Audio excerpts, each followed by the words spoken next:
A man walks into a café, still grieving his wife. It's been 3 years since he's done anything remotely close to this. 3 years since the accident that took her from him. His sister set up this blind date, or so he thought. He takes a breath and scans the room, looking for the woman he's supposed to meet. A stranger named Freya. Then his eyes lock on a table by the window, and his heart drops. His daughter. His 9-year-old daughter is sitting there, swinging her legs beneath the chair, grinning like she knows exactly what she's done. And across from her, looking just as confused, is a woman with kind eyes and dark hair. His blind date. What the hell is my daughter doing here? She's supposed to be at home with the sitter. Nothing about this makes sense. What he doesn't know is that this encounter, this strange, impossible moment, is about to unravel everything he thought he knew about love and change all three of their lives forever. Before we continue, let us know in the comment section where in the world you're tuning in from. We love seeing how far our stories reach. And if this story speaks to you, don't forget to like, share, and subscribe. Enzo forces his legs to move. One step, then another. The cafe feels too bright, too loud, too full of people living normal lives, while his has just tilted sideways. Leah sees him coming, and her grin widens. Freya follows her gaze, her confusion deepening as this man, tall, tired-looking, with shadows under his eyes, approaches their table. "Dad," Leah says brightly, like they'd planned this all along. "Leah." His voice comes out strangled.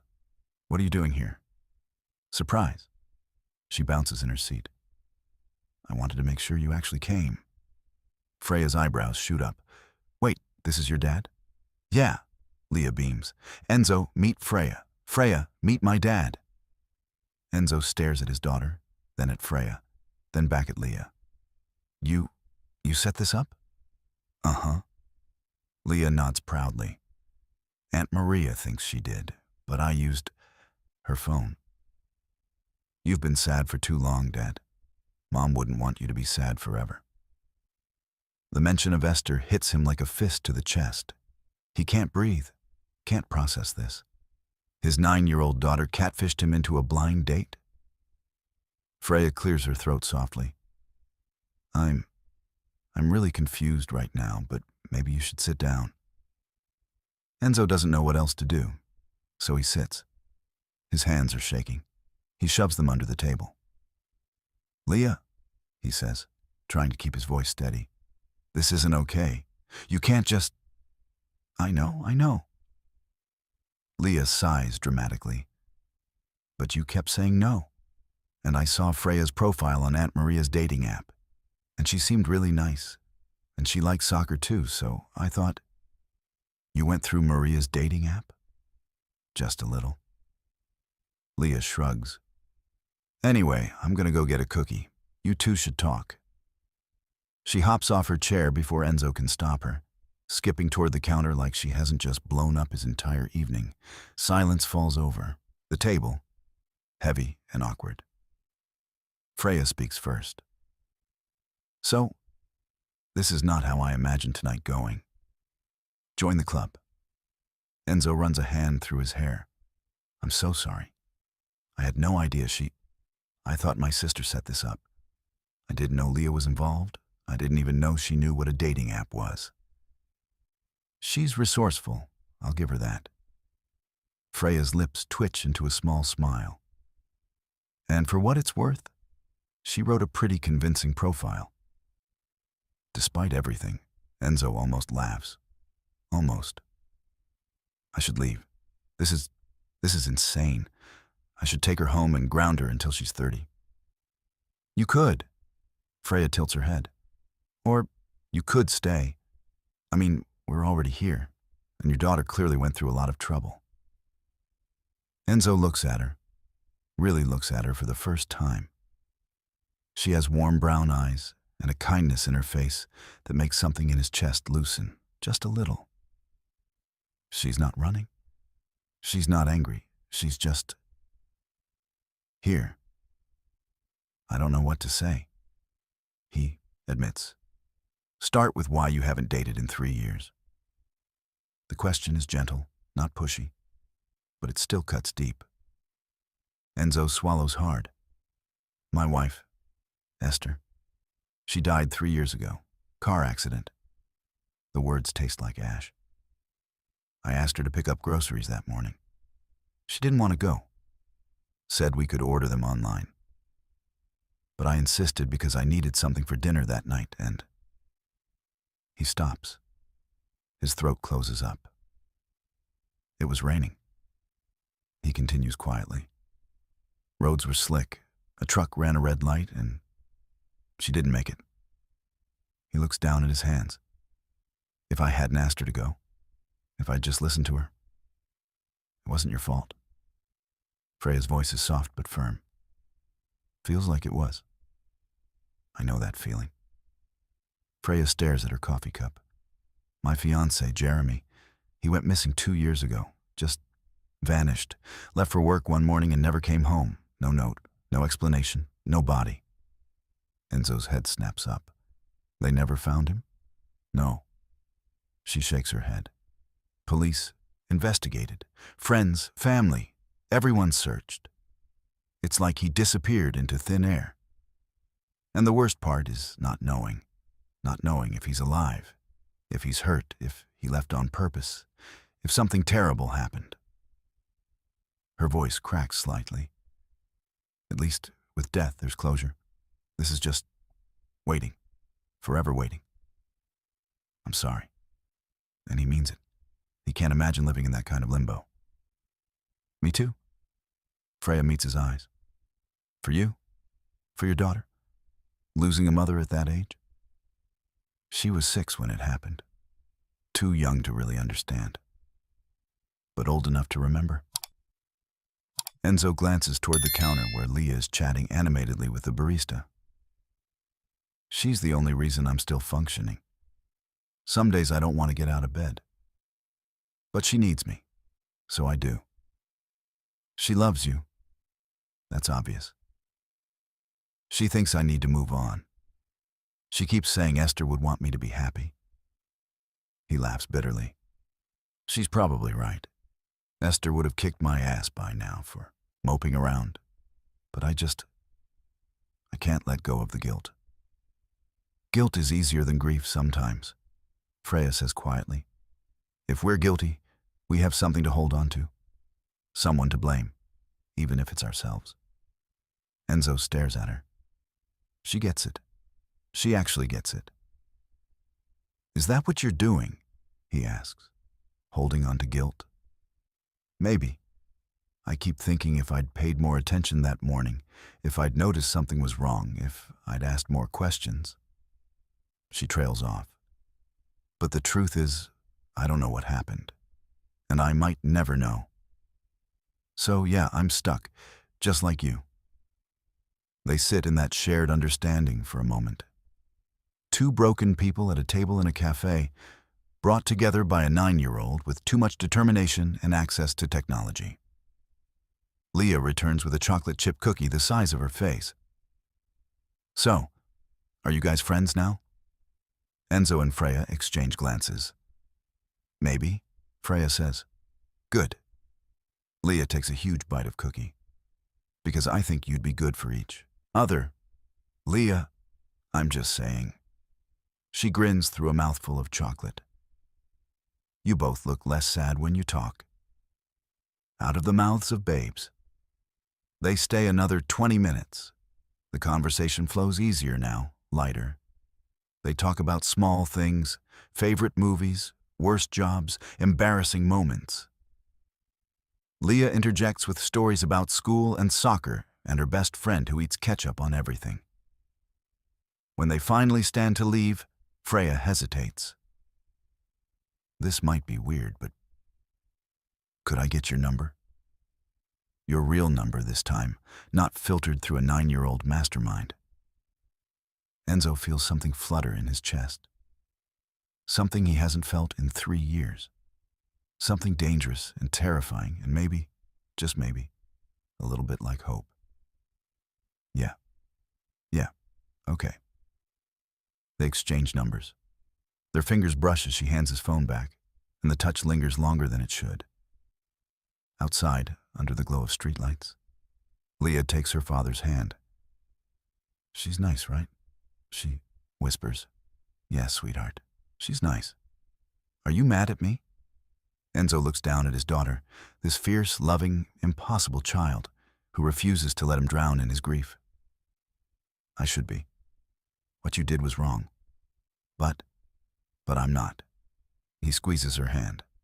Not completely, anyway. Leah smiles, and for the first time in 3 years, Enzo smiles back without forcing it. That night, after Leah is tucked into bed, his phone buzzes. Freya, thank you for staying tonight. I know it was strange, but I'm glad I met you. Both of you. His fingers hover over the keyboard. Then he types back. Me too. The texts start small. Good morning messages. How was your day? Leah asks about you. Simple things that don't demand too much, but keep the thread between them alive. Freya. Leah's hilarious, by the way. She sent me a friend request on Instagram. Should I be worried? Enzo. Very. She's relentless. Fair warning. Freya. I like relentless. Days turn into a week. The texts get longer. Late night. Conversations when Leah's asleep and the house is too quiet and the ghosts feel too close. Freya tells him about her job at the library, about the regular patrons she's grown to love, about the older man who comes in every Tuesday to read the same mystery novels over and over because he forgets he's already read them. Enzo tells her about his work as a graphic designer, about clients who want 17 revisions and still aren't happy, about how Esther used to joke that he'd go gray before 40 dealing with people who couldn't decide between navy blue and royal blue. He hasn't said her name that easily in years. 2 weeks after the café, Freya texts him something different. Freya. Leah mentioned she has a soccer game Saturday. Would it be weird if I came? No pressure, just thought I'd ask. Enzo stares at his phone. His first instinct is to say yes. It would be weird. Too fast. Too much. But then he thinks about the way Leah's face lit up when she talked about Freya at dinner last night, about how she asked 3 times if he was going to text her back. Enzo, she'd love that. Games at 10. I'll send you the address. Saturday morning is crisp and clear. Enzo spots Freya the moment she walks onto the field. Jeans, sneakers, a light jacket, hair pulled back in a ponytail. She looks nervous. You came, he says, and he's smiling before he can stop himself. I promised, didn't I? She glances toward the field where kids are warming up. Which one's Leah? Number 7, the one currently doing cartwheels instead of stretching. Freya laughs. That tracks. They sit together on the metal bleachers, close enough that their shoulders almost touch. The game starts, and Leah plays like she's got something to prove. Fast, aggressive, fearless. She scores twice, and each time she looks toward the stands to make sure they're watching. She's really good, Freya says. She gets that from Esther. I'm useless at sports. It's the first time he's said something positive about Esther without the words getting stuck. Freya notices. She doesn't comment, but her hand brushes against his, and this time she doesn't pull away. After the game, Leah runs over, sweaty and breathless and grinning. Did you see? Did you see my second goal? We saw. Enzo ruffles her hair. You were amazing. Leah turns to Freya. What did you think? I think you're going to be a professional someday. Freya holds up her hand for a high five, and Leah slaps it enthusiastically. Can Freya come to lunch with us, please? Enzo looks at Freya. She looks at him. There's a question in her eyes, and he answers it with a small nod. "I'd love to," Freya says. They go to a diner that serves breakfast all day. Leah orders pancakes with whipped cream and strawberries and talks non-stop about the game, about school, about everything and nothing. Freya listens like every word matters, asks questions, laughs at Leah's jokes, even when they don't quite land. Enzo watches them together and feels something crack open inside him. Something that's been sealed shut for 3 years. Over the next few weeks, it becomes a routine. Freya at soccer games. Sunday afternoon walks in the park. Movie nights where Leah falls asleep 20 minutes in and they keep watching anyway, talking in whispers so they don't wake her. One evening, after Leah's in bed, Enzo walks Freya to her car. It's late October now, and the air smells like wood smoke and dying leaves. "Thank you," he says, "for being so patient with all this. With me. With my mess." "You're not a mess." Freya leans against her car. "You're grieving. There's a difference. Feels like the same thing most days." "I know." She looks up at the stars. "But some days are better than others now, aren't they?" He thinks about it, really thinks. Yeah, they are. That's progress. Is it progress for you too? He's never asked her directly, never wanted to push. Freya is quiet for a long moment. "I think so. I don't check my phone hoping for a message from Jeremy anymore. I don't expect him to walk through my door. I'm starting to accept that he's gone, even if I don't know where or why." She meets Enzo's eyes, and that terrifies me. Because if I accept it, if I move on, what does that make me? Human. Enzo steps closer. It makes you human. I miss him. Her voice breaks. But I also can't keep living like he's coming back. I can't keep waiting. You don't have to. Don't I? She laughs, but there's no humor in it. What if he does come back? What if I move on and then he shows up and... Freya. Enzo reaches for her hand. You can't live your life on what-ifs. Believe me, I've tried. It'll destroy you. She squeezes his hand. Her eyes are glassy with unshed tears. When did you get so wise? About 5 minutes ago. He smiles softly. I'm figuring this out as I go. Me too. They stand there in the quiet, hands linked, the space between them charged with something neither of them is quite ready to name yet. 3 days later, Enzo asks her on a real date. Just the two of them. No Leah, no distractions. Are you sure? Freya asks over the phone. No, but I want to try. Okay. He can hear the smile in her voice. Let's try. The restaurant is small and intimate, candles on every table, soft jazz playing in the background. Enzo's hands are sweating. He hasn't been this nervous since his first date with Esther 15 years ago. But Freya is there, across from him, looking beautiful in a simple dress. And suddenly the nervousness fades into something warmer. They talk about everything. About their childhoods, their families, their dreams before life got complicated. Freya wanted to be a writer once. Enzo wanted to travel the world. They laugh about how different life turned out, but also about how maybe it's not too late to want things again. Can I tell you something? Freya says, halfway through dessert. I haven't felt this alive in 2 years, and it scares the hell out of me. Good scared or bad scared? Both. She reaches across the table, fingers finding his. But mostly good. Enzo's heart is pounding. I feel the same way. Like I'm betraying Esther just by being here. But also like maybe this is what she'd want, for me to keep living. She'd want that. Freya's grip tightens. And Jeremy, wherever he is, would want that for me too. I have to believe that. Outside the restaurant, under the glow of streetlights and a half moon, Enzo walks Freya to her car. Neither of them wants the night to end. "Thank you," she whispers, "for tonight, for everything. Thank you for giving me a reason to try again." They're standing so close now. Close enough that he can see the flecks of gold in her brown eyes, close enough to feel the warmth radiating off her skin.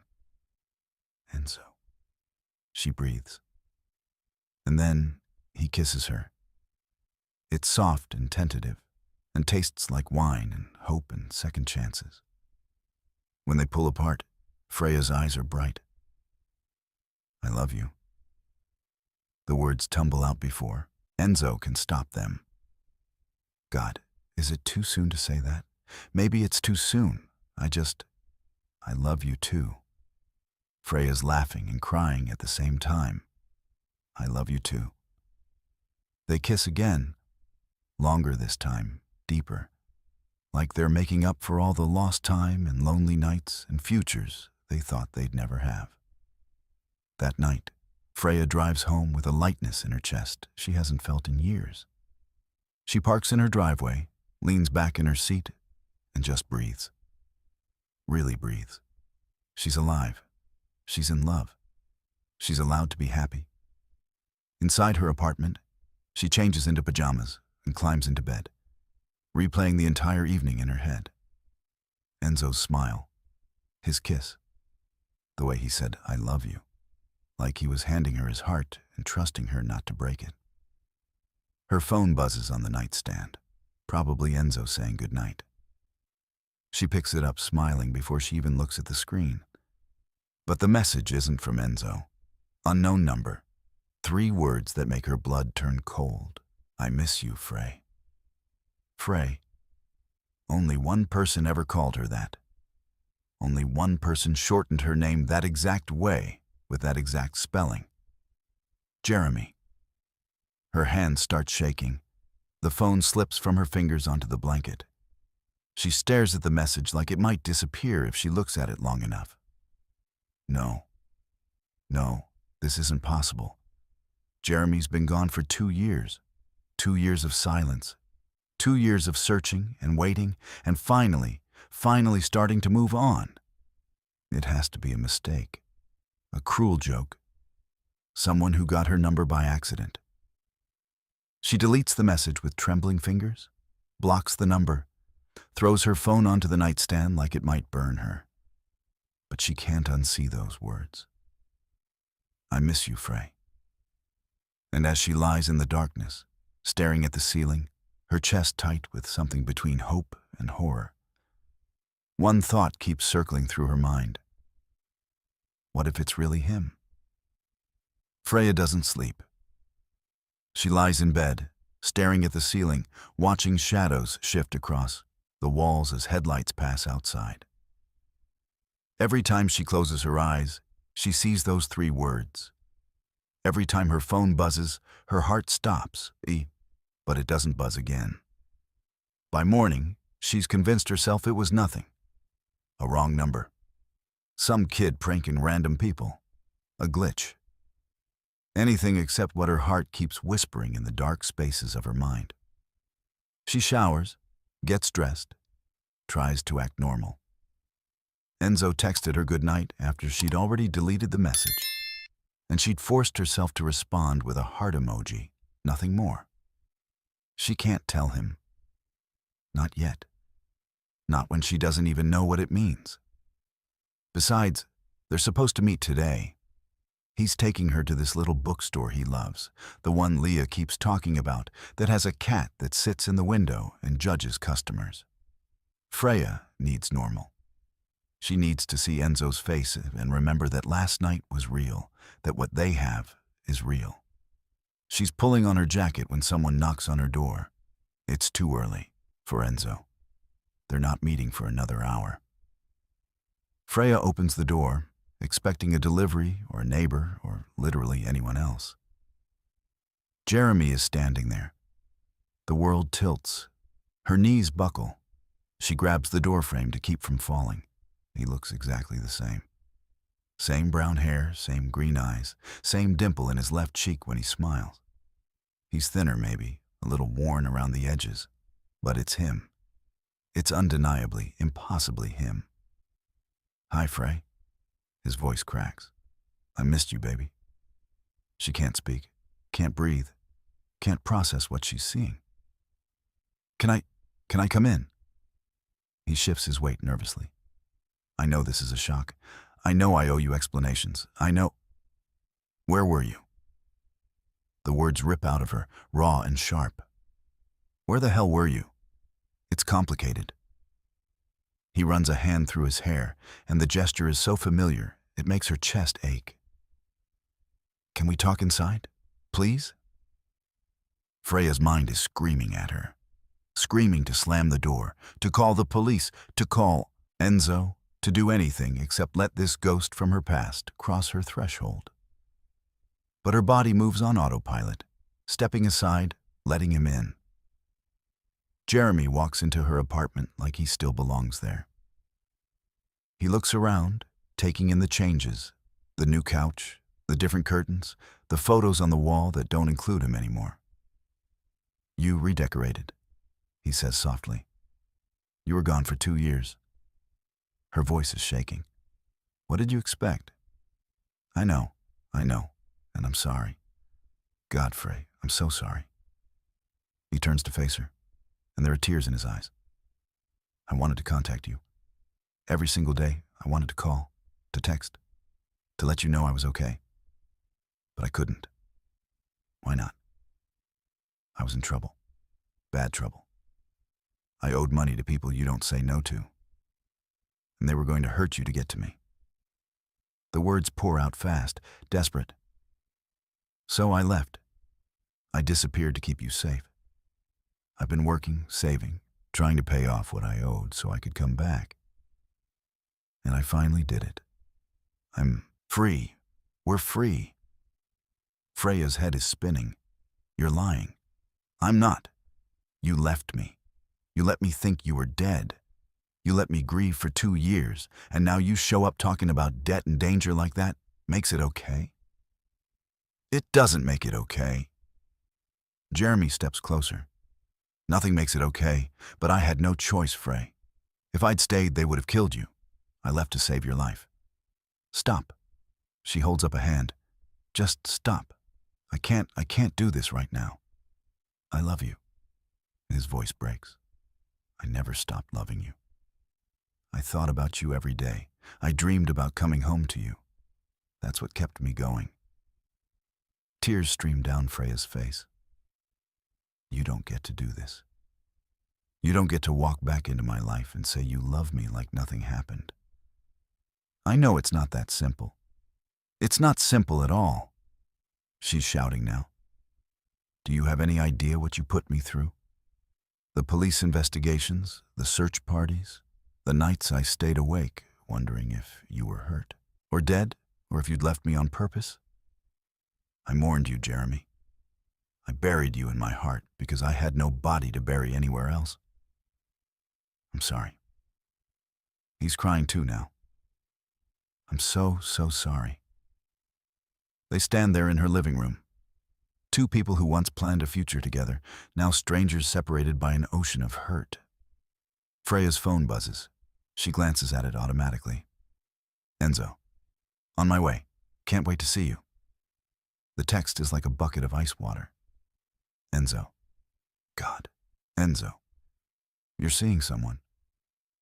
Jeremy's seen her face, read the truth there.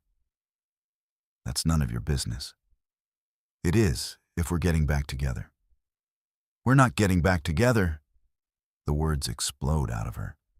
You can't just show up and expect everything to go back to how it was. Why not? Jeremy's voice rises. We were engaged, Frey. We were going to get married. We had plans. We had a life. Had. Past tense. She's shaking so hard she can barely stand. That life ended 2 years ago when you disappeared. But I'm back now. I'm here. We can start over. We can...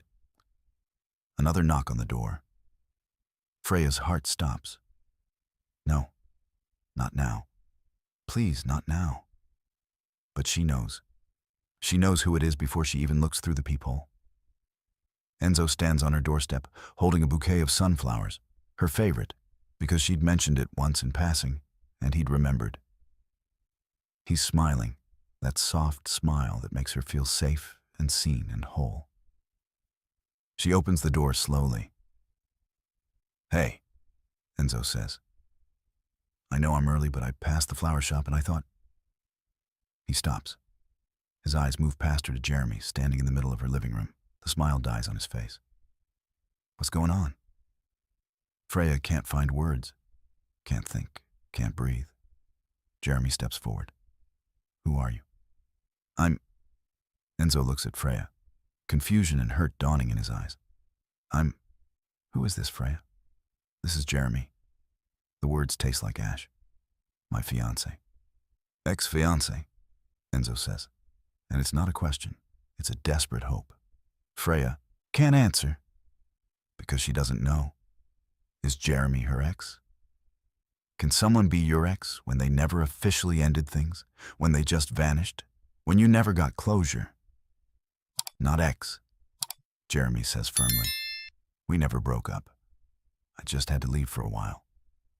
"A while?" Enzo's voice is sharp now, hurt turning to anger. 2 years is a while. I don't expect you to understand. You're right, I don't. Enzo looks at Freya again, and the pain in his eyes makes her want to die. "Freya, what is this?" "I don't know." It's the only honest answer she has. "He showed up this morning. I didn't know. I swear I didn't know he was coming back. But he's back now." Enzo's jaw clenches. "And you let him in." What was I supposed to do? Slam the door in his face? Maybe. Enzo's hands shake around the sunflowers. "God, Freya, we said we loved each other last night.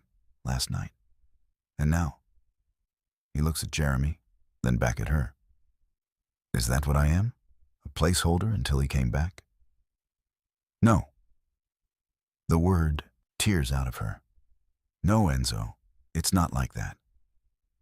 "Then what is it like?" His voice cracks. "Because from where I'm standing, the love of your life just walked back through your door, and I'm just the guy who helped you pass the time. That's not fair. None of this is fair." He's shouting now, and Enzo never shouts. "I opened my heart to you. I let you in. I let Leah love you. And now what? You're going to choose him? The man who abandoned you for 2 years?" "I didn't abandon her." Jeremy cuts in. "I was protecting her." "Stay out of this," Enzo snaps, not taking his eyes off Freya. "This is between me and her." "Actually, it's between me and her," Jeremy says. "We were together first. We have history." "History?" Enzo laughs bitterly. "She spent 2 years grieving you. 2 years thinking you were dead. And I was there. I was there when she cried about you, when she talked about how much it hurt not knowing. Where were you?" "Trying to stay alive so I could come back to her." "Enough!" Freya's scream cuts through the argument. "Both of you, just stop." Silence crashes down. Both men stare at her, waiting. Freya looks at Jeremy, the man she'd planned to marry, the man who knew her before grief carved her into someone new. Then she looks at Enzo, the man who helped her remember how to live again, who looked at her broken pieces and didn't flinch. Her heart is tearing itself in two. "I need time," she whispers. "I need to think." "Time?" Enzo's face crumbles. "Freya, please, don't do this." "I don't know what else to do." Tears stream down her face. "Jeremy was my whole future. We were building a life. And then he vanished, and I had to rebuild myself from nothing. And now he's back, and you're here, and I don't." Her voice breaks. "I don't know how to choose." "Choose?" Enzo stares at her like she's just driven a knife between his ribs. "You're actually considering this. You're actually thinking about going back to him." "I don't know what I'm thinking." She's sobbing now. "I just need time to process this. Please." Enzo drops the sunflowers. They scatter across her doorstep, bright yellow petals against gray concrete. I open my heart to you, he says quietly. After 3 years of being dead inside, I let myself feel again. For you. He backs away. But I can't compete with a ghost, and I won't wait around while you figure out if I'm worth choosing. Enzo, please. But he's already walking away, down the stairs, out of sight. Freya stands frozen in her doorway, tears streaming down her face, Jeremy behind her, and Enzo's retreating figure in front of her. 2 men, 2 futures, 2 different versions of herself reflected in their eyes. And she has no idea which one is real. Jeremy's hand touches her shoulder. Frey, come inside. Let's talk. We can figure this out. She looks at his hand, then at the empty stairwell where Enzo disappeared. Her phone buzzes one last time. She doesn't look at it, can't look at it, because whatever it says will either break her heart or make her decision for her, and she's not ready for either. If you enjoyed this story and want to see what Freya chooses, drop part 2 in the comments right now. What would you do if you were in Freya's shoes? The person you thought you lost forever comes back just when you'd found someone new. Would you choose the past or the future? Drop your answer below. Your thoughts might just influence what happens next. Don't forget to like this video, share it with someone who loves a good love story, and subscribe to Soul Story for more emotional journeys that'll keep you guessing until the very end. Hit that notification bell so you don't miss part 2. We'll see you in the next one.